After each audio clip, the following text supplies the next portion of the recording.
Hi friends, ഇന്ന് Girija teacher എഴുതിയിരിക്കുന്ന ഒരു മെയിൽ വായിക്കാം. മാഡം, എൻ്റെ പേര് ഗിരിജ. ഞാൻ ടീച്ചറാണ്. യഥാർത്ഥ പേരൊന്നുമല്ല. എൻ്റെ യഥാർത്ഥ പേര് പറഞ്ഞാൽ വളരെ വ്യത്യസ്തമാണ്. അത് മറ്റുള്ളവർ മനസ്സിലാക്കും. അതുകൊണ്ട് സ്ഥലവും ഞാൻ പറയുന്നില്ല. എങ്കിലും ഞാൻ മധ്യ കേരളത്തിലാണ് ജീവിക്കുന്നത്. എനിക്ക് ഭർത്താവുണ്ട്. വയസ്സ് 40. എനിക്ക് ഒരു കുട്ടി മാത്രമേ ഉള്ളൂ. വയസ്സ് 14. ഒരു റെസിഡൻഷ്യൽ സ്കൂളിൽ നിന്ന് പഠിക്കുകയാണ്. ഞങ്ങളുടെ വീട്ടിൽ പണ്ട് തൊട്ടേ ഞാനും ഭർത്താവിൻ്റെ അമ്മയും മാത്രമേ ഉള്ളൂ. ഞങ്ങളുടെ കുട്ടിയെ ഏകദേശം 8 വയസ്സായപ്പോൾ റെസിഡൻഷ്യൽ സ്കൂളിൽ കൊണ്ടാക്കിയതാണ്. അവിടെ നല്ല വിദ്യാഭ്യാസം കിട്ടുമെന്ന് പറഞ്ഞ് ഭർത്താവിന് നിർബന്ധമായിരുന്നു. പിന്നീട് കുട്ടി അതുമായിട്ടങ്ങ് അഡ്ജസ്റ്റ് ചെയ്യുകയും ചെയ്തു. അങ്ങനെയാണ് ഞങ്ങളുടെ ഒരു ജീവിതം. സാമ്പത്തികമായി യാതൊരു ബുദ്ധിമുട്ടുമില്ല. എൻ്റെ ഭർത്താവിനും നല്ല ഉദ്യോഗമുണ്ട്. അമ്മായിമ്മയാണെങ്കിൽ ഇത്തിരി പ്രായമായ ആളാണ്. ഒരു കാര്യത്തിലും ഇടപെടുകയുമില്ലായിരുന്നു ആദ്യകാലത്ത്. പിന്നീട് പുള്ളിക്കാരി മരിച്ചുപോയി.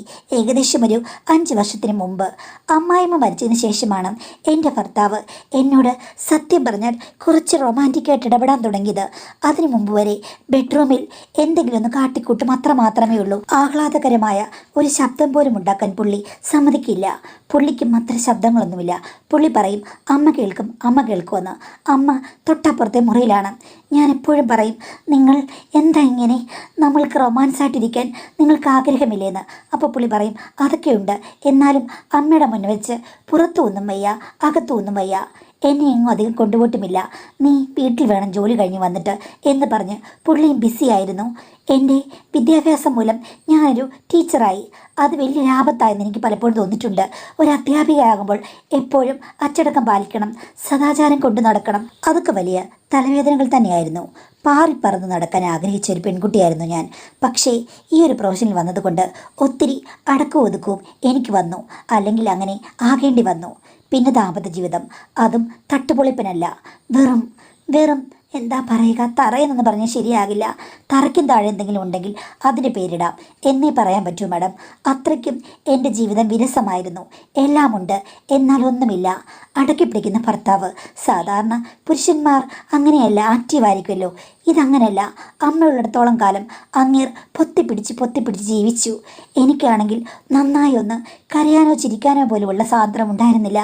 പലപ്പോഴും ഞാൻ ഓർക്കും, ഭർത്താവിൻ്റെ മുന്നിൽ വാവിട്ട് നലച്ച് വിളിച്ച് കാര്യങ്ങളൊക്കെ പറഞ്ഞിരുന്നെങ്കിലെന്ന്.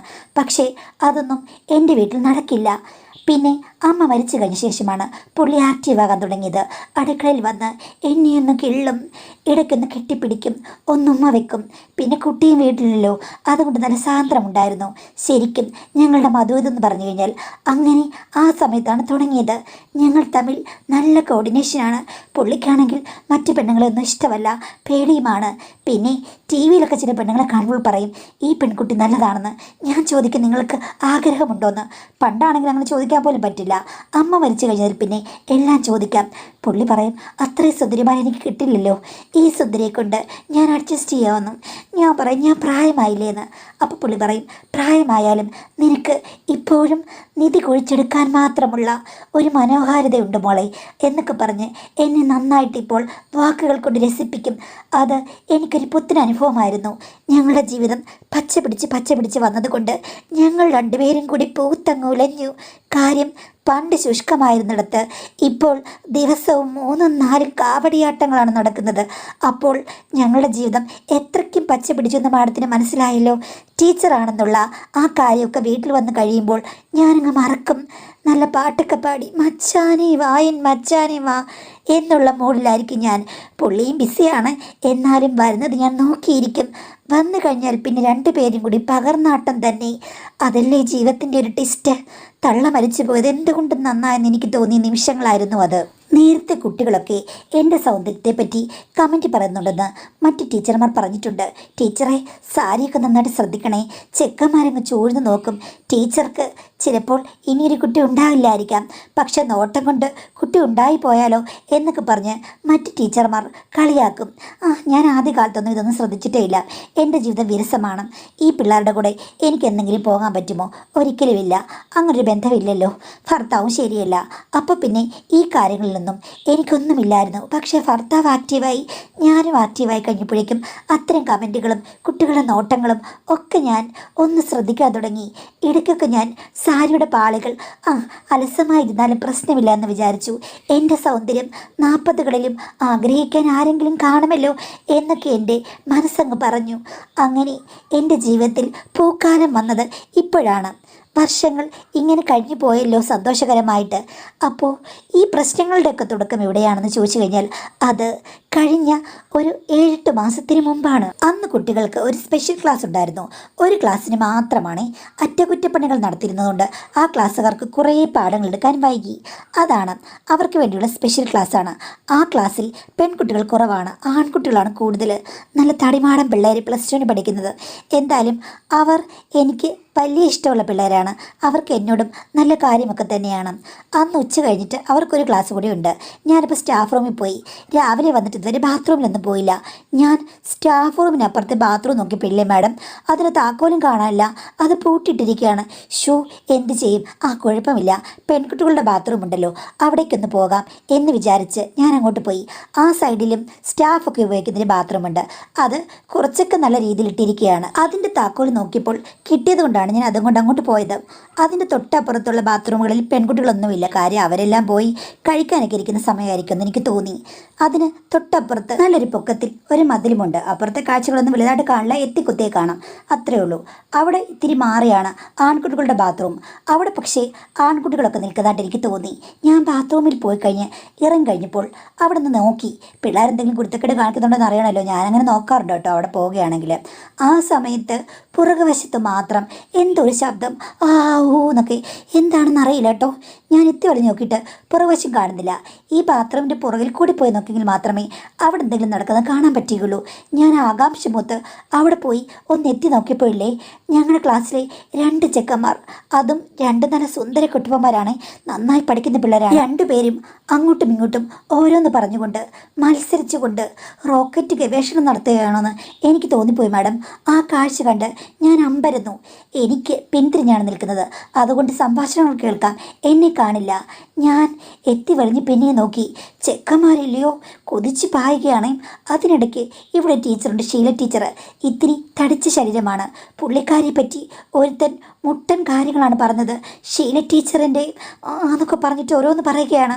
മറ്റവൻ അതിന് അങ്ങനെയാണോടാ മോനെ എന്ന് ചോദിക്കുമ്പോഴേക്കും, അതെ, ഇപ്പം ഷീല ടീച്ചർ ഇവിടെ ഉണ്ട്, എടി ഷീല എന്നൊക്കെ പറഞ്ഞിട്ട് അവൻ ഓരോ കാര്യങ്ങൾ പറഞ്ഞിട്ട് കേട്ട് കഴിഞ്ഞപ്പോഴേക്കും എനിക്ക് തല കറങ്ങി. മറ്റവനാണെങ്കിൽ അതിന് എതിരഭിപ്രായങ്ങളൊന്നും പറയാതെ അവനെ പ്രോത്സാഹിപ്പിക്കുകയാണ്. ഇത്തിരി കഴിഞ്ഞപ്പോഴേക്കും ഇവൻ പിന്നെയും മുന്നോട്ട് പോയിക്കൊണ്ട് ചോദിക്കുകയാണ്, അപ്പോൾ നമ്മുടെ ഗിരിജ ടീച്ചർ ഒന്ന്. അത് കേട്ട് കഴിഞ്ഞപ്പോഴേക്കും എൻ്റെ കാലിൽ നിന്നും തലയിലേക്കൊരു മിന്നൽ പാഞ്ഞു. അപ്പോൾ മറ്റവൻ പറയുകയാണ്, അവളാണ് ഈ കൂട്ടത്തിലെ ഏറ്റവും വലിയ ചരക്ക് എന്ന് പറഞ്ഞിട്ട്. പിന്നീട് അവർ 2 പേരും കൂടെ അന്യോന്യം പറഞ്ഞ കാര്യങ്ങൾ എനിക്കിവിടെ വിരിക്കാനേ പറ്റില്ല. എൻ്റെ കാല് അങ്ങ് തെന്നി ഞാൻ താഴേക്ക് വീണു പോകുമെന്ന് തോന്നി. അത്രയ്ക്ക് ഞാൻ പേടിച്ചു പോയി കേട്ടിട്ട്. പണ്ട് എന്നോടൊരു ടീച്ചർ പറഞ്ഞിരുന്നു, ചെക്കന്മാർ ഇങ്ങനെയൊക്കെയുള്ള പന്തയ മത്സരങ്ങളൊക്കെ വെക്കും, ക്ലാസ്സിൽ പോലും വെക്കുമെന്ന്. പക്ഷേ ക്ലാസ്സിലൊന്നും വെച്ച് ഞാൻ കണ്ടിട്ടില്ല. ഇപ്പോൾ കണ്ടു, പക്ഷേ ക്ലാസ്സിലല്ല, ബാത്റൂമിൻ്റെ പുറകിൽ. ചെക്കന്മാർക്കൊക്കെ എന്തുവാ ഇത്, 10 മിനിറ്റിൽ കൂടുതൽ പോവല്ലോ എന്ന് ഞാൻ ഓർത്തു. 10 മിനിറ്റ് ഞാൻ അവിടെ നിന്നെന്ന് പറഞ്ഞു കഴിഞ്ഞാൽ ചിലപ്പോൾ മാഡം എന്നെ ഉലയ്ക്കൊക്കെ അടിക്കും. എങ്കിലും എനിക്ക് അവിടെ നിന്ന് കാലുകളൊന്നും മാറ്റാൻ പോലും പറ്റില്ല. 2 ചെക്കന്മാരും പറഞ്ഞത് കേട്ട് കഴിഞ്ഞാൽ, ദൈവമേ, ഈ ലോകത്തിലുള്ള ചെക്കന്മാരൊക്കെ ഇങ്ങനെയാണോ? എനിക്കൊന്നും അറിയില്ല. ആകെക്കൂടി രസം, ആകെക്കൂടി ഒരു സംഭ്രമം, എന്തോ ഒരു പ്രശ്നം. എനിക്കറിയില്ല എങ്ങനെ വിവരിക്കണമെന്ന്. ഞാനവിടെ നിന്ന് കണ്ടു. എൻ്റെ കണ്ണുകൾ മാത്രമാണ് മതിലിന് മുകളിൽ. ചെക്കന്മാരെ ശ്രദ്ധിക്കുന്നില്ല. പക്ഷേ അവസാനം ഞാൻ കണ്ടു കൊതിന്നൊരു ചിതറും കാട്ടരുവികൾ ഒഴുകിയിറങ്ങുന്നതും. ഞാൻ ശരിക്കും ആ സമയത്ത് സ്തബ്ധയായെങ്കിലും എനിക്കെന്തോ പ്രതികരിക്കണം തോന്നി. എന്തായാലും അവന്മാരുടെ കർമ്മം പൂർത്തിയാക്കിയല്ലോ. ആ സമയത്ത്, എടാ വൃത്തികെട്ടവന്മാരെ എന്ന് പറഞ്ഞ് 2 പേരുടെയും പേര് ഞാൻ വിളിച്ചു. എന്നെ വെച്ചാണോടാ നിൻ്റെയൊക്കെ വിക്ഷേപണം എന്ന് പറഞ്ഞ് ഞാൻ നല്ല ചീത്ത വിളിച്ചു. 2 കൂടില്ലേ മാഡം. ഇട്ടിരിക്കുന്ന വസ്ത്രം നേരെയാക്കാൻ പോലും ശ്രദ്ധിക്കാതെ ഒറ്റ ഓട്ടം.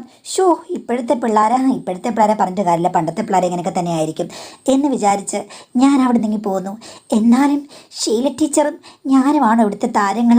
പിള്ളേരുടെ മനസ്സിൽ ഞങ്ങളാണോ? നോക്കണേ, എത്ര നല്ല സുന്ദരികളായ പെൺകുട്ടികൾ ഈ സ്കൂളിലുണ്ട്. എന്നിട്ടും അവന്മാർക്ക് ഇഷ്ടം എന്നെപ്പോലുള്ളവരെയാണല്ലോ എന്നോർത്തപ്പോൾ എന്തോ ഒരു ഉൾക്കുളിര്. ആദ്യത്തെ ഞെട്ടിൽ മാറിക്കഴിഞ്ഞപ്പോൾ ഞാൻ ഓർത്തു, പിള്ളേരെ പ്രശ്നത്തിനൊന്നും ആക്കണ്ട, ഇത് അറിഞ്ഞ ഭാവനെ നടിക്കണ്ട എന്ന് വിചാരിച്ച് സ്റ്റാഫ് റൂമിൽ ഞാൻ പോയിരുന്നു. അന്ന് വേറെ അധികം സ്റ്റാഫുകളൊന്നുമില്ല മാഡം. ഇത്തിരി കഴിഞ്ഞപ്പോഴുണ്ട് രണ്ടുപേരും കൂടി പമ്മയോടെ നിൽക്കുന്നു. ഞാൻ ചോദിച്ചു എന്താണെന്ന്. രണ്ടുപേരും ഓടി സ്റ്റാഫ് റൂം വന്നിട്ട് എന്നോട് പറഞ്ഞു, ടീച്ചറെ ക്ഷമിക്കണം, അറിയാതെ പറ്റിപ്പോയതാണ്.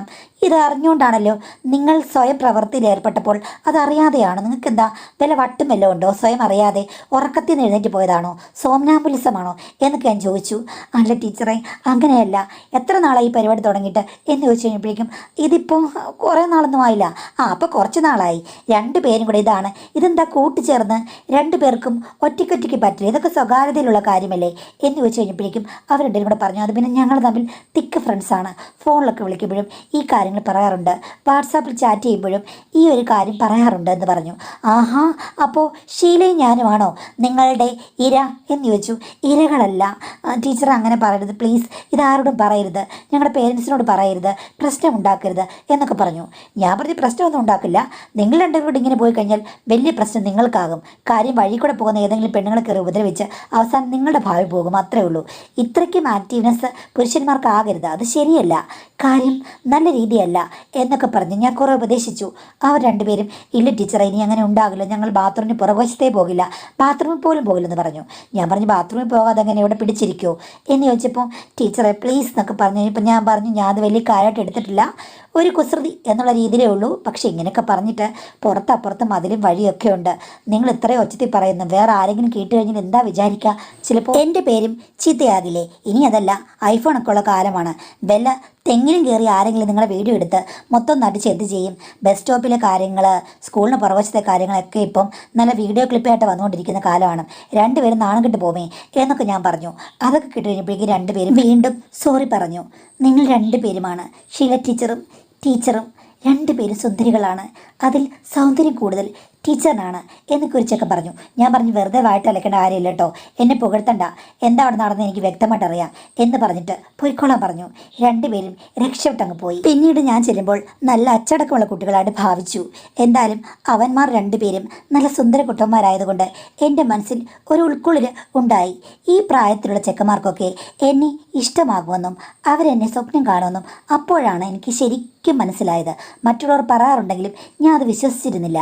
ഭർത്താവ് ഞാനും തമ്മിലുള്ള കാര്യങ്ങളൊക്കെ ക്ലിയർ ആയിട്ട് പോകുന്നുണ്ടല്ലോ, അതുകൊണ്ട് ഞാനിപ്പോൾ നല്ല രീതിയിൽ ഇഷ്ടത്തിൽ ആഗ്രഹത്തിൽ വിരാജിച്ച് നിൽക്കുന്നൊരു സ്ത്രീയാണ്. അതുകൊണ്ടാണ് എനിക്കിതൊക്കെ ആസ്വദിക്കാൻ പറ്റിയത്. അതിനു മുമ്പായിരുന്നു ഞാൻ വലിയ പ്രശ്നമായിട്ട് എടുത്തേനേയും. എന്തായാലും ഇതൊക്കെ കഴിഞ്ഞ് കുറച്ച് ദിവസം കഴിഞ്ഞപ്പോഴേ ഞാൻ സ്കൂൾ വിട്ടു ചെന്ന് കഴിഞ്ഞപ്പോഴുണ്ട് ഞങ്ങളുടെ അയൽ വീടുകളിൽ രണ്ട് പെണ്ണുങ്ങൾ തമ്മിൽ ഭയങ്കര വഴക്ക്. അതിൽ ഗീത ചേച്ചി ഞാൻ തമ്മിൽ നല്ല കൂട്ടാണ്. വഴക്കെല്ലാം മുതൽ കഴിഞ്ഞപ്പോൾ ഞാൻ ചോദിച്ചു, ഗീത ചേച്ചി എന്താ പ്രശ്നമെന്ന്. എൻ്റെ പൊന്നുമോളെ എന്തോ പറയാനാടി, ഇവിടെ ജീവിക്കാൻ തന്നെ മനുഷ്യന് ബുദ്ധിമുട്ട് കാണും. വീടിൻ്റെ മുകൾ ഭാഗം ഒഴിഞ്ഞു കിടക്കുകയാണ്. കോളേജിൽ പഠിക്കുന്ന രണ്ട് പയ്യന്മാരുണ്ട്. എൻ്റെ ഒരു ഫ്രണ്ടിൻ്റെ കെയർ ഓഫ് വന്നതാണ്. അവന്മാർക്ക് ഞാനത് വാടകയ്ക്ക് കൊടുത്തു. ആ ചെക്കന്മാർ ഇവിടെ കുറച്ച് ദിവസമായിട്ട് താമസം തുടങ്ങിയിട്ട്. ചേച്ചി ഞാൻ അറിഞ്ഞില്ലല്ലോ. 4 ദിവസം അയാൾ വന്നിട്ട്. നല്ല പയ്യന്മാരാ അവന്മാർ, ഫസ്റ്റ് ഇയർ ആണ് കേട്ടോ. അവൾ പിറ്റത്തെങ്ങാണ്ട് ഇറങ്ങി കഴിഞ്ഞപ്പോഴേക്കും ചെക്കന്മാർ രണ്ടുപേരും ഷർട്ടില്ലാതെ ബാൽക്കണിയുടെ അവിടങ്ങാണ്ട് നിന്ന് അവളെ നോക്കിയെന്നോ ചിരിച്ചു നോക്കിയാണ് അവൾ പറഞ്ഞത്. ഞാനിവിടെ 2 കൊച്ചാമ്പിള്ളാരെ ഭർത്താവില്ലാതെ കൊണ്ടുവച്ചിരിക്കുകയാണ്. ഞാനിപ്പോൾ വേറെ ബിസിനസ് തുടങ്ങിയെന്നാണ് പറഞ്ഞത്. ഈ പറമോളെ നല്ല കുടുംബത്തിൽപ്പെട്ട നല്ല സൗന്ദര്യമുള്ള 2 ചെറുപ്പക്കാർ അവരവിടങ്ങാണ്ട് ഇരുന്ന് പറഞ്ഞപ്പോഴേക്കും ഇവളെ നോക്കിയപ്പോൾ ഇവൾക്കങ്ങ് പൊട്ടിപ്പോയെന്ന്. എന്താണോ എന്തോ എനിക്കറിയില്ല. ആ അശ്രീകരത്തിന് കണ്ടു കഴിഞ്ഞാൽ പിള്ളേർ നോക്കുമോ? നോക്കിയെങ്കിൽ അവന്മാർക്ക് ചാട്ടവാർ വെച്ച് അടി കൊടുക്കണം. എനിക്കത് കേട്ട് ആകെ അങ്ങ് രസം തോന്നി. ആ സമയത്താണ് ആ 2 പിള്ളേരും കൂടെ ബൈക്കിൽ അങ്ങോട്ട് വന്നത്. അപ്പോഴാണ് ആ 2 പിള്ളേരെ കണ്ടത്. സൂപ്പർ സുന്ദരന്മാർ. അവരവിടെ ഷർട്ടില്ലാതെ നിന്നനാണോ മറ്റേ പെണ്ണുമ്പോൾ അവിടെ കിടന്ന് അലറിയത്? അവർക്ക് എന്തിൻ്റെ കേടാണ്? ഞാൻ വല്ല വരുന്നെങ്കിൽ നോക്കി നിന്നേനെ എന്നോർത്തു. വന്നപ്പോഴേ അപ്പുറത്തെ ചേച്ചി ചോദിച്ചു, എടാ നിങ്ങൾ 2 പേരും കൂടി അവളെയും ഷർട്ടില്ലാതെ അവിടെ നിന്ന് എന്തെങ്കിലും കോപ്രായം കാണിച്ചോന്ന്. അപ്പോൾ അവർ പറഞ്ഞു ഇല്ലില്ല, ഞങ്ങൾ രാവിലെ ഇറങ്ങി കഴിഞ്ഞപ്പോഴേക്കും ആ ചേച്ചിയുടെ നിപ്പുണ്ടായിരുന്നു. ദേ ഇവൻ അവരെ നോക്കി ചിരിച്ചു. അപ്പോഴേക്കും അവർ ഇങ്ങനെ എന്തോ തുപ്പിയിട്ടങ്ങ് കയറിപ്പോയെന്ന്. ചുമ്മാ അതല്ല, നീ എന്തിനാണ് ചിരിക്കാൻ പോയത്? ചിരിക്കുന്നൊരു തെറ്റാണോ? എടാ മോനെ, അവൾ ആരാണെന്ന് നിനക്ക് അറിയില്ല. നോക്കിക്കഴിഞ്ഞാൽ അവൾക്ക് വയറ്റിലുണ്ടെന്ന് പറയുന്ന ടൈപ്പാണ്. നിന്നെ അവൾ പെടുത്തും കേട്ടോ, പറഞ്ഞേക്കാം. വല്ലാത്ത പ്രശ്നക്കാരിയാണ്. എന്തിനാ വെറുതെ പെണ്ണുങ്ങളെ നോക്കി പ്രശ്നം ഉണ്ടാക്കാൻ പോന്നേ? നിനക്ക് വേണമെങ്കിൽ ഈ അയൽക്കാരി ഗിരിജ ടീച്ചറെ നോക്കി ഒന്ന് പുഞ്ചിരിച്ചോ, ഒരു പ്രശ്നവുമില്ല. അവൾക്ക് വിവരവും വിദ്യാഭ്യാസമുണ്ട്. അതിനു പകരം മറ്റേ മറക്കടമുഷ്ടി നോക്കാൻ പോയി കഴിഞ്ഞാൽ നിനക്ക് തന്നെ ആയിരിക്കും പ്രശ്നം. അവളുടെ വാലൊന്നും കയറി ഇറങ്ങാൻ എനിക്ക് പറ്റില്ല. അതുകൊണ്ട് ഒരു കാര്യം ചെയ്യാൻ പോവുകയാണ്. അവളുടെ വശത്തേക്കുള്ള ബാൽക്കണി ഞാനങ്ങ് മറക്കുകയാണ്. ഇനി ഈ ഭാഗത്തേക്കേ ഉള്ളൂ എന്ന് പറഞ്ഞു. ഞാൻ ഓർത്ത് നല്ല കാര്യം, ചെക്കന്മാരെ എനിക്കിനി കാണാമല്ലോ എന്നോർത്തു. എങ്കിലും എൻ്റെ മനസ്സ് പിന്നെയും പറഞ്ഞു, ഒരു അധ്യാപിക ഇങ്ങനെ പറയാൻ പാടില്ല. എന്നാലും പിറ്റേ ദിവസം രാവിലെ മുതൽ അടുക്കളയിൽ നിന്ന് ചെക്കന്മാർ രാവിലെ എഴുന്നേൽക്കുമ്പോൾ അവിടെങ്ങാണ് വരുന്നുണ്ടോ, എക്സസൈസ് ചെയ്യുന്നുണ്ടോ എന്നൊക്കെ വെറുതെ നോക്കാൻ തുടങ്ങി. പിന്നീട് അവന്മാരെപ്പോഴാണ് വരുന്നത് എന്നൊക്കെ എനിക്ക് മനസ്സിലായി. ആ സമയത്ത് ഞാനും അടിപൊളിയും നോക്കി. അപ്പുറത്തെ വീട്ടുകാർക്ക് വട്ടാണ്. ഇത്രയും നല്ല സുന്ദരം പിള്ളേർ ഷർട്ടില്ലാതെ നിൽക്കുമ്പോൾ ഞാനാണെങ്കിൽ നോക്കി രസിക്കുമെന്ന് പണ്ടേ പറഞ്ഞതല്ലേ. അതേപോലെ അവൾക്ക് എന്താ പ്രശ്നം എനിക്കറിയില്ല. അവളുടെ ഭർത്താവ് ശരിയല്ല. എന്നിട്ടും ഈ കൊച്ചു പിള്ളേരെ അവൾ എന്തിനാണ് ഇങ്ങനെ പറഞ്ഞത് എന്താണെന്നറിയില്ല.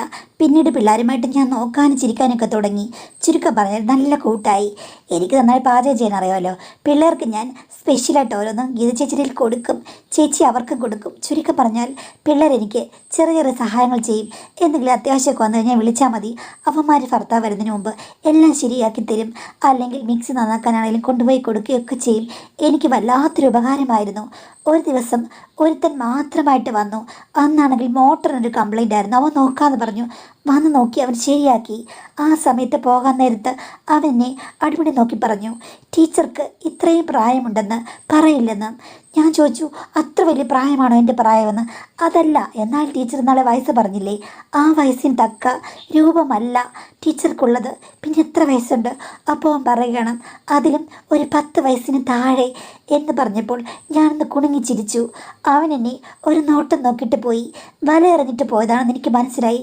ചെക്കന്മാരല്ലേ, എവിടെ കിട്ടും, എന്തെല്ലാം കിട്ടും, എങ്ങനെ കിട്ടുമെന്ന് നോക്കിയിരിക്കുകയാണ്.